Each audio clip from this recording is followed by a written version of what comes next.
Bien, muy buenos días.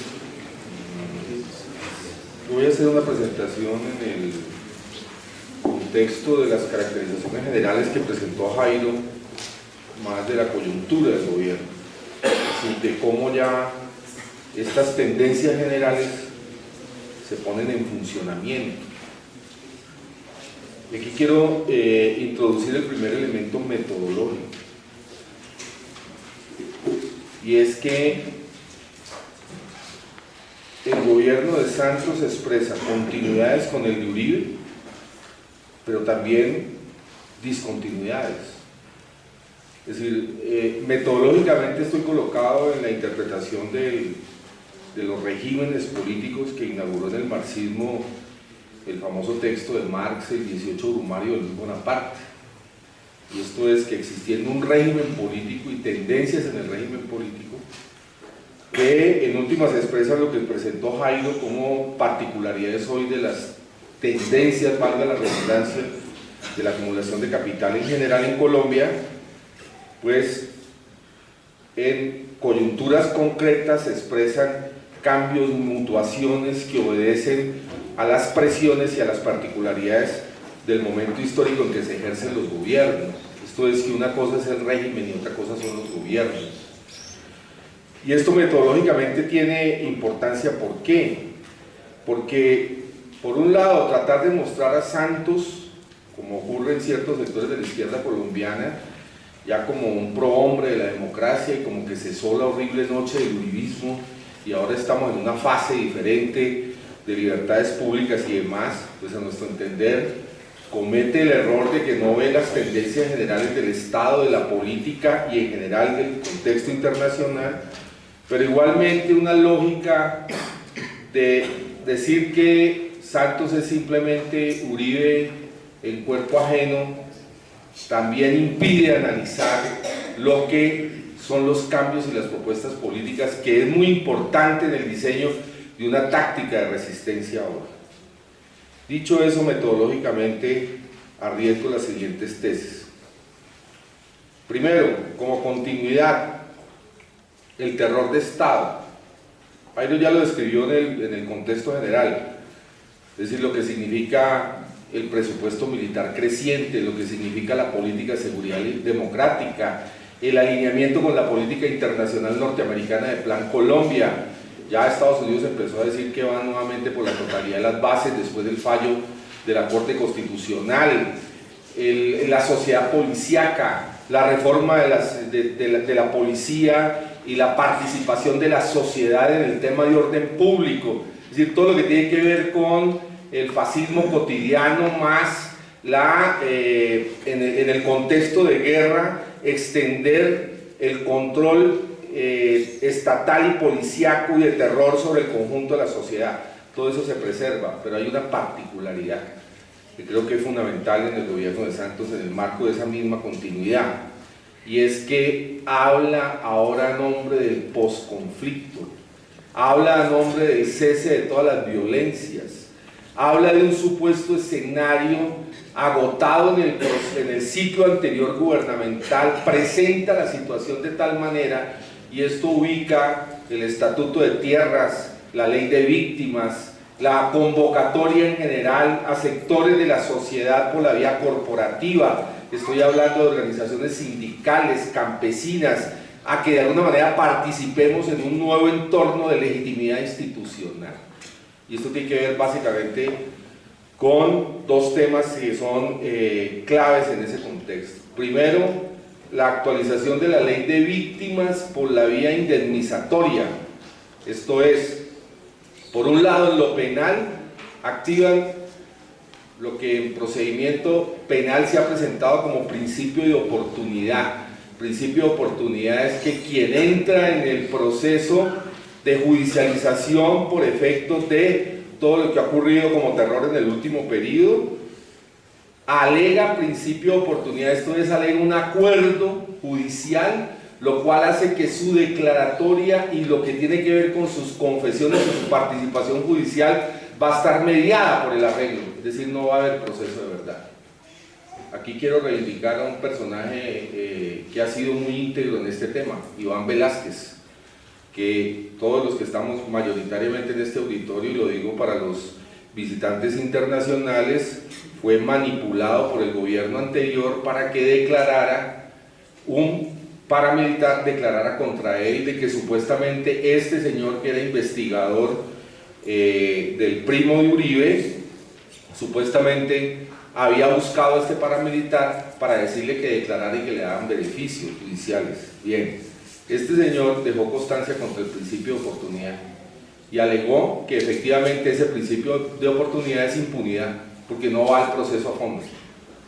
Además, esto está ligado a otro elemento que es muy importante: el comisionado de paz, antes de que se posicionara el mismo gobierno de Santos, y es parte de todo lo que ha presentado Santos en la discusión, alega que todavía la misma tesis está, digamos, no encuentro adjetivo, pues la misma tesis del señor Restrepo en su momento, de que el país todavía no está preparado para conocer la verdad.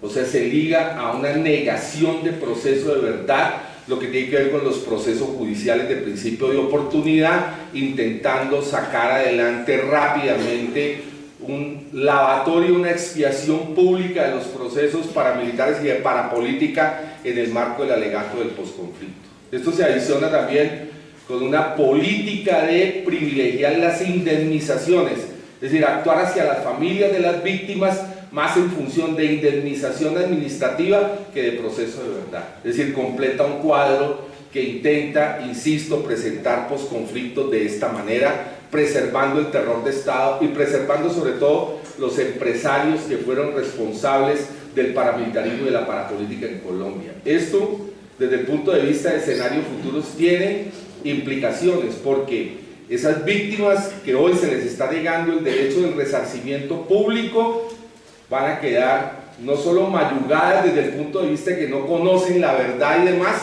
sino además van a quedar en una situación tal que aquí en el próximo conflicto puede exacerbar nuevamente tensiones, es decir, no salga el ciclo de guerra, sino que por el contrario, no solo la guerra se mantiene en cuanto siguen las expresiones armadas, sino que además las víctimas no indemnizadas son un factor de, digamos, de alguna manera de explosividad social en el futuro inmediato. Pero es el diseño de la política gubernamental. A esto estaba ligado, lo digo de paso también, una propuesta que se presentó en el famoso proyecto de reforma a la justicia, que afortunadamente pues por lo menos lo aplazaron hasta marzo, donde se establecía la segunda instancia para la parapolítica, lo cual significa que los que no tenían sentencia podían alegar favorabilidad, y eso llevaba nuevamente a punto cero y a adiciones desde el punto de vista de impunidad. Es decir, lo que quiero insistir es que además, como tesis, que además del terror de Estado, estamos en una política de maquillaje del mismo y de intento de presentarlo en un escenario diferente, pero preservando el esqueleto autoritario de terror y todas las formas autoritarias de terror. Si hay duda de eso, veamos simplemente lo que acaba de pasar en Arauca, con la brigada en Arauca. Si hay duda de eso, veamos simplemente lo que está diciendo y lo que está saliendo en la prensa a propósito de falsos positivos, que la visión que podemos tener hoy de eso es que no era simplemente un asunto de un tipo de una brigada que salió a conseguir recursos contra muertos, sino que lo que está mostrando el último periodo es que fue una política general de las brigadas, o sea que el mercenarismo de los falsos positivos funcionó de esa manera. Primer elemento entonces de continuidad con esa particularidad. Segundo elemento que es clave en la continuidad de Santos, la profundización del neoliberalismo, que tiene dos manifestaciones. Ya ahí lo anotó un elemento general. Todo lo que tiene que ver con subsuelo, minería, hidrocarburos. Si ustedes se pueden ver el mapa de Santos, simplemente vayan aquí enseguida en Geominas, el mapa de concesiones de Santos es mucho más alto que el mapa de concesiones, estoy hablando en el conjunto del subsuelo, no solo de hidrocarburos. Estoy hablando de minería, estoy hablando de oro, estoy hablando de coltan, es decir, de toda la riqueza del subsuelo que en este momento hay en Colombia.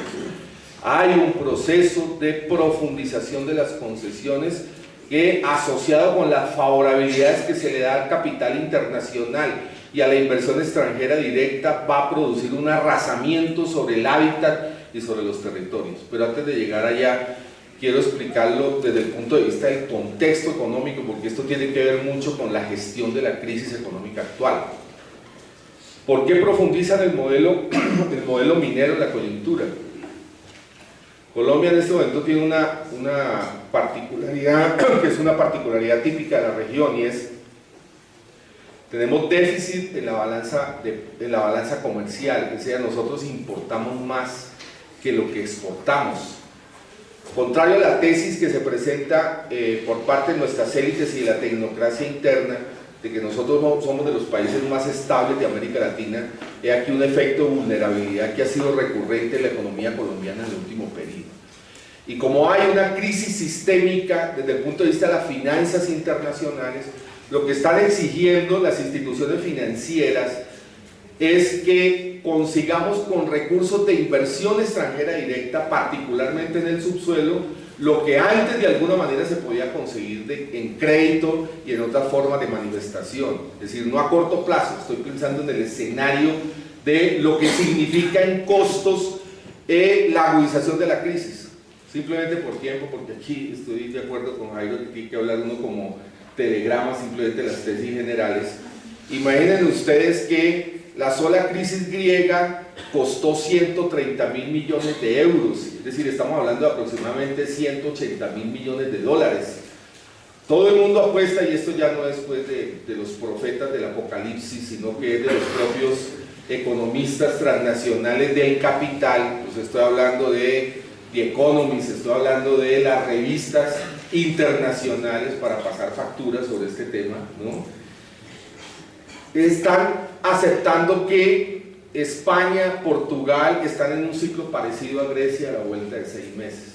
Pregunto a este auditorio, si la crisis griega, que es como la 13ª economía de Europa, costó 180.000 millones de dólares, ¿cuánto va a costar la crisis de España, que es la 5ª economía de Europa? Súmele a eso la posibilidad de que se desplome Portugal e Inglaterra, lo que las revistas internacionales llaman ahora los PICs, Portugal, Inglaterra, Grecia y España, Spain en inglés. Estamos hablando de cantidades alarmantes de inyecciones de dinero en operaciones de salvamento. Esto ha terminado también por producir una reestructuración dentro del Fondo Monetario Internacional. China, que hoy es el país que tiene más reservas en dólares, está aumentando cotizaciones aprovechando esta debilidad del esqueleto financiero actual del Fondo Monetario para plantear aportes más fuertes en el fondo a condición de que le den más derechos desde el punto de vista de la toma de decisiones. Bien, si estamos en ese escenario de cada vez mayores dificultades desde el punto de vista del financiamiento, apalancamiento de crisis que son inminentes, usted tendrá que entender que las posibilidades de recursos de operaciones de salvamento de las economías como las nuestras son cada vez más difíciles. Estoy pensando, insisto, en un escenario a 3, 4 años, 2, 3, 4 años. En ese contexto nos dicen, consigan en minería lo que antes conseguían, o lo que antes de alguna manera un escenario más estable del sistema de crédito, en el mercado de papeles, en el mercado de capitales en general.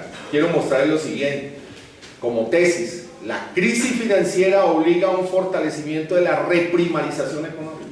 A lo que se ha planteado aquí como tendencia general del capital, nosotros tenemos que aceptar un reforzamiento de la misma por la vía coyuntural de una necesidad imperiosa de gestión de la crisis. La destrucción del hábitat, el desplazamiento o la invasión a terrenos de comunidades afrodescendientes, étnicas, campesinos en sus versiones tradicionales, en sus procesos históricos tradicionales, tiene que ver con un fortalecimiento en el contexto de la adecuación de la crisis. Por eso el modelo es básicamente minería, hidrocarburos, subsuelo en general, que se suma a algo que ya está planteado como hipótesis, que ya se dijo también anteriormente: privatización del agua, mercantilización de la biodiversidad, control de páramos, en general, todo el territorio. Bien. Pero insisto, aquí hay un proceso coyuntural de gestión de la crisis que hace más fuerte todavía la inversión minera. También digo lo siguiente, metodológicamente, se nos ha pedido básicamente diagnóstico, pero obviamente que esto también plantea retos desde el punto de vista de la resistencia. Esto es lo que explica por qué lo que está expresando hoy como resistencia contra este modelo es resistencias unificadas en los territorios de todas estas comunidades que se sienten agredidas por el nuevo modelo de inversión corporativa que, insisto, la coyuntura coyuntura se refuerza. Y esto va a plantear lo que se ha expresado aquí mismo en la Nacional, en estas instalaciones, en el llamado Cabildo, Congreso de los Pueblos, resistencias que empiezan desde los territorios a buscar formas de expresión nacional contra lo que tiene que ver con la agudización de este modelo. Adiciono lo siguiente, que es muy importante, esto hay que verlo también en función de la crisis civilizatoria que ha producido el capitalismo a nivel internacional en su funcionamiento. Cualquiera de estas apuestas, cualquiera de estos procesos de construcción espacial del capital hoy, tiene que ver también con una mirada, lo tenemos que mirar desde el punto de vista sistémico, en el conjunto de lo que expresa hoy el capital. Y en el conjunto de lo que expresa hoy el capital, la energía basada en fósiles ha terminado por producir una contaminación sin precedentes del planeta que nos tiene al borde de calentamiento global y al borde de una situación de desesperanza de la propia humanidad. Es decir, hay que ver la discusión del problema del modelo de inversión no solo desde el punto de vista de la técnica económica, del juego de las divisas, de los flujos, sino hay que verlo también desde el punto de vista de sus impactos sociales, pero también desde el punto de vista del impacto en general al conjunto de la humanidad, es decir, hoy en el planeta por efecto de lo que de alguna manera se ha planteado como soluciones alternativas al capitalismo y a la energía fósil que terminó generalizando. Es decir, creo que esta es una reflexión que, insisto, metodológicamente también hay que colocar. Y la segunda área de la profundización del modelo tiene que ver con el tema de deuda pública y presupuesto. Y aquí el eje es un acto legislativo que han presentado que se llama la sostenibilidad fiscal o la regla fiscal. Ese acto legislativo, a nuestro entender, es el que centraliza, el que sintetiza toda la política de ajuste. Es decir, todos los otros que se han presentado son coordinados, sinérgicos, como dicen ahora los gerentes neoliberales, sinérgico a todo un proceso global de ajuste. Bien, ¿en qué consiste? Creo que todos aquí en el auditorio más o menos conocemos el proyecto en referencia, pero lo voy a resumir en lo que me interesa resaltar hacia las consecuencias que eso tiene en el escenario futuro de los enfrentamientos y de lo que, de lo que van a ser las resistencias en el marco del gobierno de Santos. Básicamente es legislar los derechos del capital. Tienen un problema con la Constitución del 91 y es que siguen existiendo artículos y principios generales del otrora Estado de Derecho. Podríamos decir que el constitucionalismo hoy, que se refuerza también en la coyuntura, el constitucionalismo nuestro actual, es la transición del viejo modelo de Estado de Derecho, lo que se conocieron como los derechos de segunda generación, que viene siendo horadado, destruido por el derecho transnacional de la inversión del capital, que sobre todo se expresa en la Organización Mundial de Comercio, en general en las instituciones financieras internacionales, pero en particular en la Organización Mundial de Comercio, que ha creado un nuevo derecho y nuevos tipos jurídicos y nuevas formas jurisdiccionales, o sea, nuevos tribunales transnacionales a favor del capital y en contra de los pueblos. En esa transición que está operando en América Latina de conjunto, pero que en Colombia es más fuerte, Colombia, igual que lo es desde el punto de vista de la violencia, de lo militar, de todo lo que aquí se ha presentado, también lo es desde el punto de vista de la adecuación y de la introducción de un constitucionalismo neoliberal que está destruyendo el Estado de Derecho. En esa transición, el viejo Estado de Derecho, aquí también lo digo como dijo Jairo, sin tener nostalgia por ese derecho, sin que seamos keynesianos o neo-keynesianos, nada por el estilo, sin que añoremos pues el viejo Estado de Derecho como la fórmula adecuada para las condiciones del hoy, pero es un hecho que hay una política agresiva incluso de destruirlo a ese nivel, de conquistas anteriores de los trabajadores que expresaron esos derechos presentados de esa manera. Bien, eso es, lo digo como antecedente, lo digo como contexto para mostrar lo que significa la regla fiscal. La regla fiscal es volver una cosa que se llama en economía el superávit primario, que se presenta también como sostenibilidad fiscal. Volverlo derecho fundamental, más Estuve repasando el proyecto y es más fuerte todavía, no solo es derecho fundamental, es interés de todos. Una cosa que en el derecho se llama interés común, lo presentan como derecho de todos, es la famosa tesis del interés general, que viene de Aristóteles, que pasó por la tomística, que ha sido recogido parcialmente también en procesos revolucionarios por los pueblos, que pasó por la Constitución del 36 en el momento de la famosa Revolución en Marcha, y es el interés general en la propia jurisprudencia de la Corte. El interés general está por encima de los derechos fundamentales, porque los derechos fundamentales predican de los derechos individuales. La tesis de la Corte es que el interés general está por encima de los derechos fundamentales siempre y cuando no transgreda el núcleo esencial de los mismos.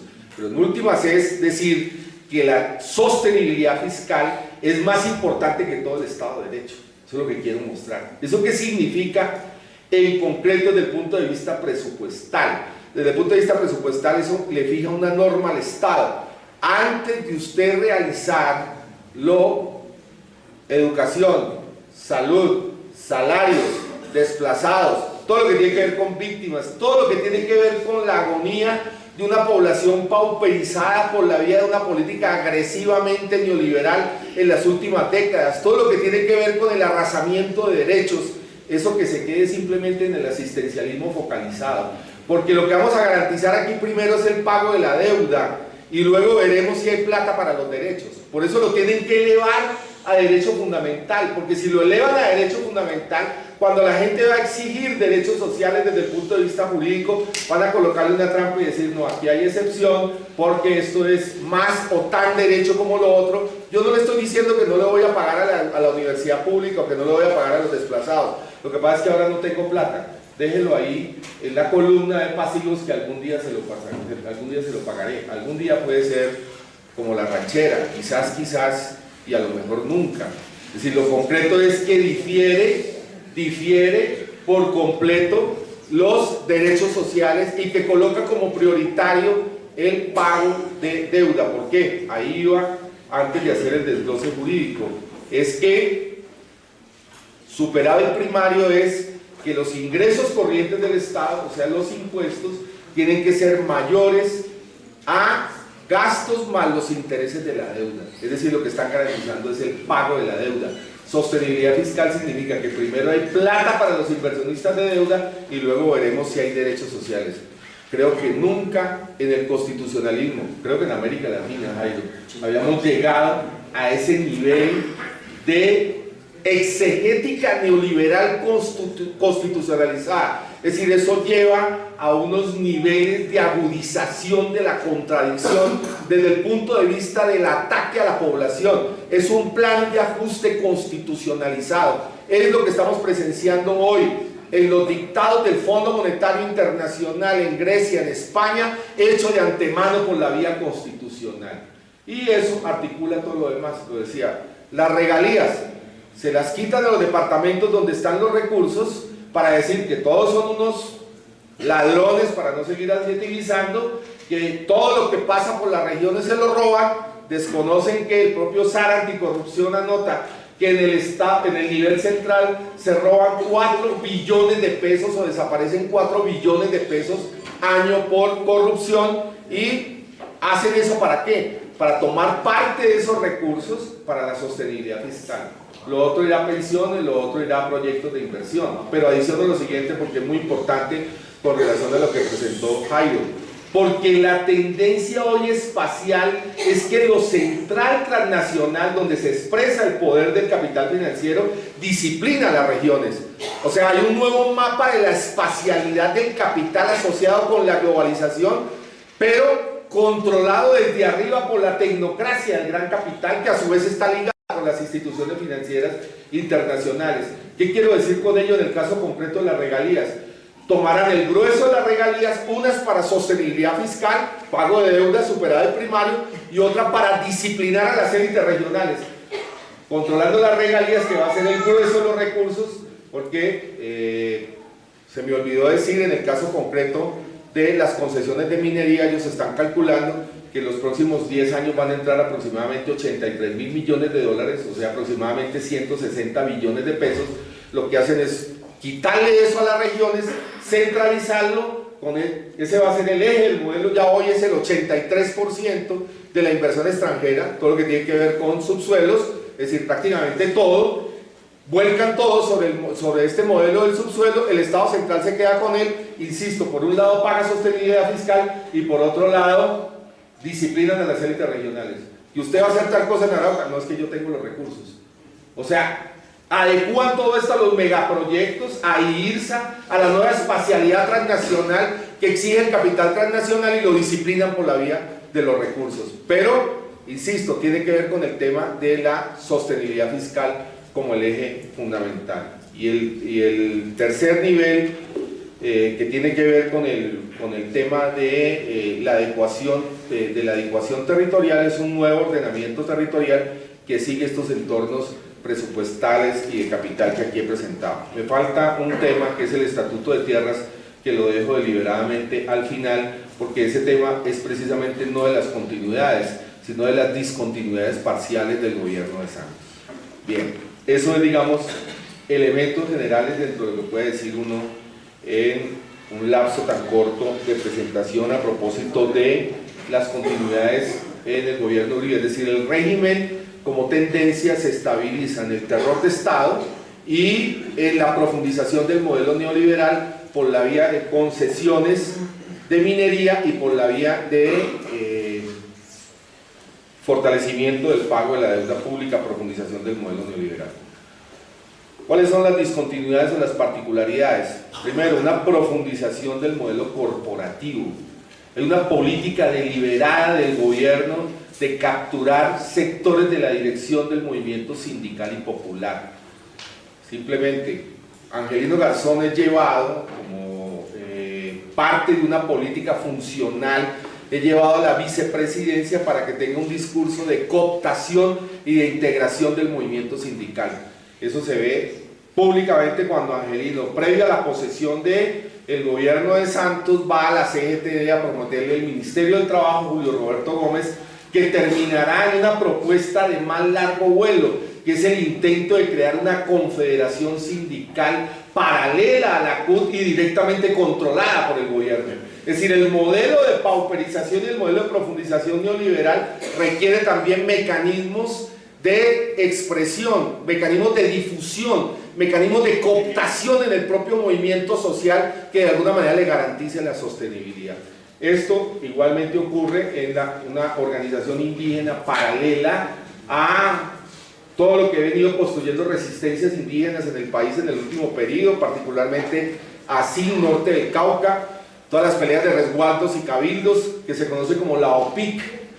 OPIC hoy gira cheques en todos los resguardos tratando de capturar una base indígena corporativa que produzca también división sobre los movimientos indígenas, pero que a su vez sirva también como apéndice de una política corporativa del Estado. 3. En materia agraria, José Obdulio alcanzó a diseñar una organización que llama Nuevo Liderazgo, que ya la están de alguna manera convocando al escenario de tierras y estatuto de tierras e intentar darle cierta legitimidad con recursos y además asociado a lo que se conoce como la responsabilidad social de las empresas.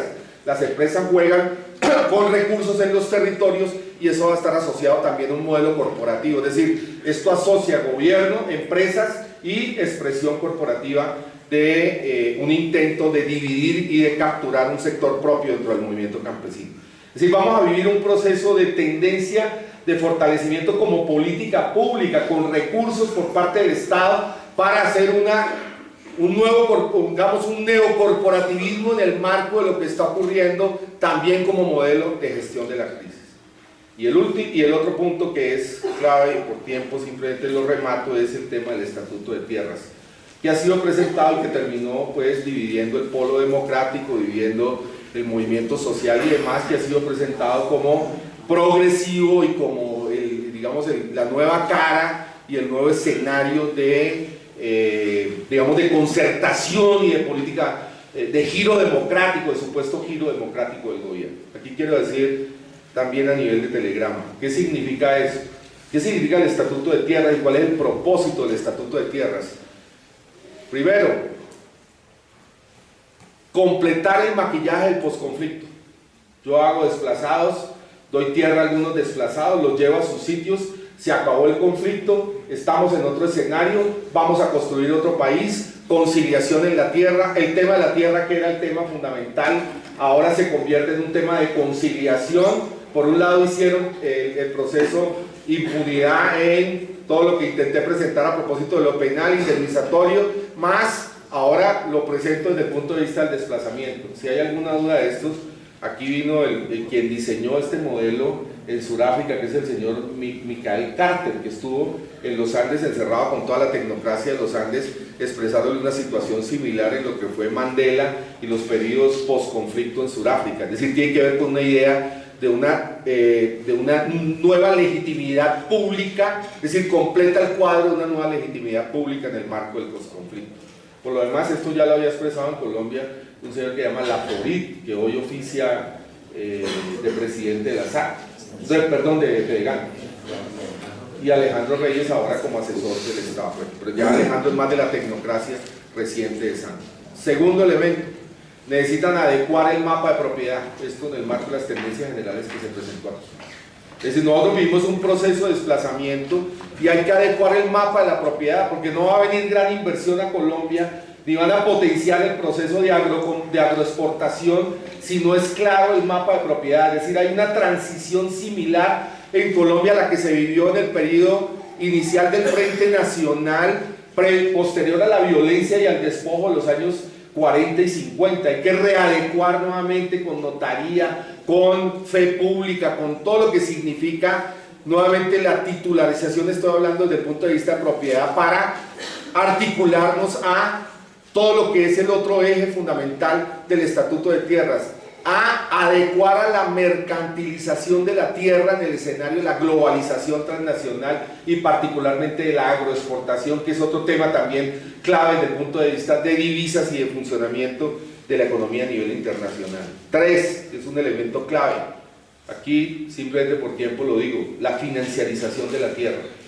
Todo lo que venía ya con las bolsas agropecuarias, me explico.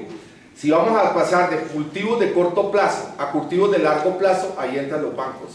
Si vamos a pasar de una economía campesina a una economía de inversión transnacional, ¿cómo lo resuelven eso? El campesino que va a recibir tierras y por lo demás, sobre el monto de la tierra, hay mucha discusión. Santos, cuando lanzó el programa en la parte presidencial y recién se posesionó, habló de las 2 millones de hectáreas. Ahora están hablando de 239.000, 240.000 hectáreas, entre el mapa de acción social de desplazamiento y el mapa de lo que fue reparto de tierras del INCORA y el INCODER. Lo acaba de decir Ospina, que es el jefe del INCODER, hace 8 días en El Espectador. O sea, no hay, en este momento es impredecible el monto de la tierra, tiene que ver con un cruce de mapas de propiedad en el último periodo, pero cualquiera que sea el monto, la masa en hectárea de la tierra, lo importante es lo siguiente, que esto venía desde el plan de desarrollo de Pastrana, que hay un cierre de cualquier posibilidad de reforma agraria democrática en la versión tradicional del reparto de la tierra. ¿Por qué? Porque a ese campesino le van a exigir cooperativizarse. O sea, él recibe el proyecto, él recibe la tierra, pero lo obligan a cooperativizarse contra proyecto específico. ¿Cuál proyecto? El de la agroexportación. Usted tiene hoy la propiedad material de la tierra, pero no tiene la decisión. Por eso es tan importante lo que está planteando la reivindicación del movimiento popular cuando plantea territorio, porque el dilema hoy ya no es propiedad de la tierra, usted puede tener propiedad de la tierra, pero si el territorio está en manos de los bancos, de quien controla las semillas transgénicas, de quien controla las cadenas de comercialización, usted va a ser capturado obligatoriamente. Esto lo vivió ya México, me imagino que Beatriz conoce bien esa historia, lo vivió en el caso de las anteriores tierras de los ejidos, que fueron articuladas por la vía de sectores de los ejidos, que fueron articulados por la vía del Tratado de Libre Comercio a financiarización y proyectos y terminaron 2 o 3 generaciones después arruinados por la vía del mercadeo y del crédito. Bien, aquí podemos pasar a una situación, estamos intentando una situación similar por la vía de la financiarización, es decir, insisto en esto, en la medida en que cooperativizo, lo obligo a hacer proyecto, en la medida en que lo vuelvo proyecto lo endeudo, en la medida en que lo vuelvo largo plazo entran los bancos de inversión, en la medida en que lo vuelvo banco de inversión puedo titularizar la tierra. Yo le doy propiedad, pero usted se me vuelve sujeto de crédito, se me vuelve sujeto hipotecario. lo mismo que están haciendo en las ciudades. Banco de oportunidades es, yo le doy a usted la propiedad, señores, en los desplazados, en los miserables de Ciudad Bolívar, de Agua Blanca, de todos los sitios periféricos de las ciudades. Usted no tiene propiedad sobre la tienda, listo, yo le doy la propiedad. ¿Para qué? Para que se me convierta en sujeto de crédito. Aquí necesitaría más tiempo para mostrar cómo el nuevo modelo de acumulación terminó cambiando no solo la economía, sino la propia sociedad. Porque hoy el mecanismo de propiedad es básicamente para exacción de rentas. O sea, lo que obliga a esto es a un proceso permanente de exacción de rentas. Bien, entonces hay un proceso de mercantilización, pero hay también paralelamente un proceso de financiarización asociado por cooperativas a procesos de agroexportación. No estoy diciendo con esto, ya voy a terminar en un minuto, no estoy diciendo con esto que no hay que colocarse en el escenario del debate de tierras. No estoy diciendo con eso que tengamos que salir a decir públicamente, a la manera de una lógica infantil, que entonces no importa el debate del desplazamiento y no importa el debate de la distribución de la tierra. Claro que estamos porque ese debate se abre. Claro que creo que debemos estar en el debate de política concreta, en las mesas regionales, contra el corporativismo que está agenciando el Estado y demás. El problema es más allá del debate de parcela, de recuperación de tierras, de desplazamiento y demás, ¿qué política estratégica le planteamos a ese campesinado? Es decir, simplemente que se adecue y se coopte al proceso de agroexportación, o vamos en una discusión por territorio, es decir, lo que están planteando comunidades indígenas, lo que está planteando afrodescendientes en las zonas del Chocó y ribereño del Atrato. Es decir, es el derecho a usar, lo que están planteando es la ruptura con Correa por parte de las comunidades indígenas en el caso concreto de la Amazonía Oriental del Ecuador. Usted firmó en una constitución que estos territorios eran nuestros y ahora con el cuento que necesita divisas, usted va a hacer inversión sobre nuestros territorios. No, la decisión es nuestra, es decir, nosotros tenemos que articular. Hoy, la reforma agraria democrática no pasa solo por el tema del reparto, sino por el tema del territorio. Esto meritaría una presentación más global, obviamente, pero más o menos es esto.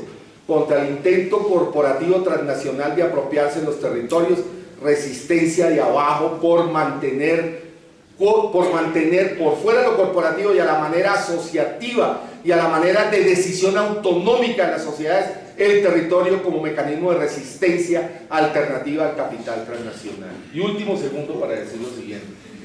Esto tiene que ver también con otro debate estratégico. Cuando planteamos reforma agraria democrática hace 20 años, 30 años, era una forma más decente, digamos, del desarrollo del capital. La reforma agraria en últimas era parcelación de tierras para articularnos al mercado interno y producción interna. Esa era la reivindicación. Esa reivindicación, por lo demás, incluso en el caso de la Revolución Rusa, recuerdan ustedes que ese programa agrario ya lo hace el socialismo, que es la discusión de Lenin inicial muy fuerte a propósito de la transición. Nosotros hoy como proyecto alternativo estamos por reforma agraria para articularnos al capital. O sea, nosotros estamos en el programa estratégico, por eso yo he insistido en esto. Esto obliga a un debate estratégico hoy en la izquierda y en el movimiento social en Colombia. Nosotros estamos simplemente por reparto de tierras y para articularnos a la agroexportación. Dejamos de lado la crisis civilizatoria, dejamos de lado lo que ha significado transgénicos, agroexportación y demás. Podemos producir un modelo mixto donde los campesinos de alguna manera parcialmente recuperen tierra, pero bajo hegemonía del gran capital, o estamos por una resistencia anticapitalista contra la crisis civilizatoria de la humanidad y por formas distintas de construcción alternativa e incluso de desconexión a la globalización neoliberal. Ustedes entenderán que yo me inscribo en la segunda alternativa. Bueno, muchas gracias.